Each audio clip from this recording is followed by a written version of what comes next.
Pero é que agora, claro, onde terminas un anaco, un parche, por así decirlo, pasas o parche en contrastipio, o outro tramo está tan mal ou peor como... Xa non aceptan máis atrasos nin máis excusas. Os alcaldes da comarca e os dos concellos que atravesa a futura autovía A56 pasarán a acción. Esta mañá reuníronse en Chantada representantes institucionais, políticos e empresariais das provincias de Lugo e de Ourense e crearon unha comisión de seguimento das obras da autovía e do estado de conservación da Estrada Nacional 540.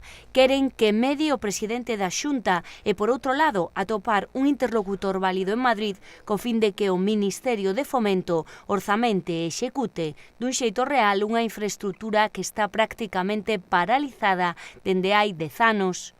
Hoxe prácticamente estuvo todo o mundo que debería asistir.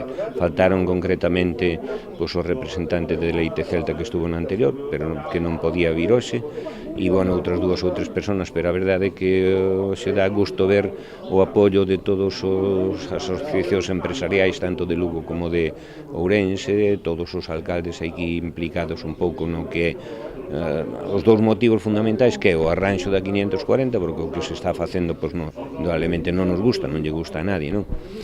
Vamos a incidir neso, quedouse de facer por parte do alcalde de Taboada unha petición de entrevista co subdelegado do goberno para ir os alcaldes afectados de aquí da zona e plantexarlle e enterarnos de como está esta situación. A primeira persona que vamos a falar con ele é co presidente da Xunta. Vais a solicitar entrevista xa, se non é mañán, o venres, non? Unión sen fisuras pediron os alí presentes máis aló de cores políticas e de afinidades co goberno central para exixir xustiza, tal e como apuntaba o rexedor de Carballedo, Julio Yebra Pimentel, quen considera que os pequenos arranxos por tramos que estes días están acometendo na Estrada Nacional son case unha provocación. Todo o mundo que estaba aí dalle as máximas atribucións á comisión que queda formada para falar en nombre de todos eles diante das institucións do presidente da Xunta, insisto, da demarcación de carreteras da Coruña, de Fomento, de onde faga falta, non? Esta comisión estará integrada en principio por vostede? En principio, por min, polo señor alcalde de Vilamarín, por o alcalde de Coles, por o alcalde de Carballedo, por o de Madera San Martín, Lisardo, e despois hai outra, tamén queren estar aí nesa comisión, unha subcomisión, os 2 representantes da Diputación, tanto de Lugo como de Ourense, e sumouse, e os representantes das asociacións de empresarios de Lugo e Ourense tamén. Virde e Chantada pola estrada, tanto dende unha capital como dende a outra, foi hoxe para moitos o empurrón definitivo para demandar unha intervención. Tal e como apuntaba Montse Lamar, representante da Deputación Provincial de Ourense, Fomento non ten desculpa. Así o corroboraron dende o organismo homólogo en Lugo.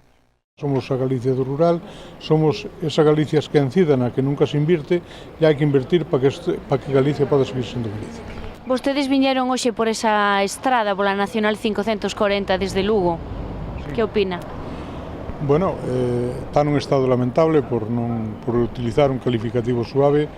Eu creo que non é de recibo que unha nacional desta categoría que vertebra unha zona importantísima das 2 provincias, pois que ten a situación na que está e que non haxa unha alternativa para poder circular en tanto en cuanto non se repare esta. Nos exigimos desde aquí a reparación urgente e rápida, en debidas condicións, desta estrada de maneira que a circulación poda ser segura e todo o tecido empresarial poda seguir desenvolvendo a súa actividade, ademais dos ciudadanos, por esta carretera que é fundamental.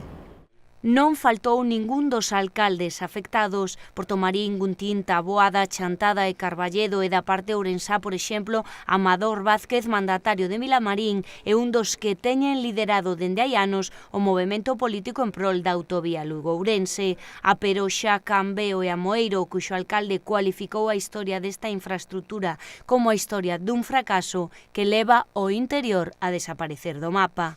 O interior merece moito que, insisto, unemos esfuerzos entre todos para quitalos para diante e darlle un servicio digno a todos os nosos cidadáns, os que estamos aquí e os que nos queiran visitar de fora.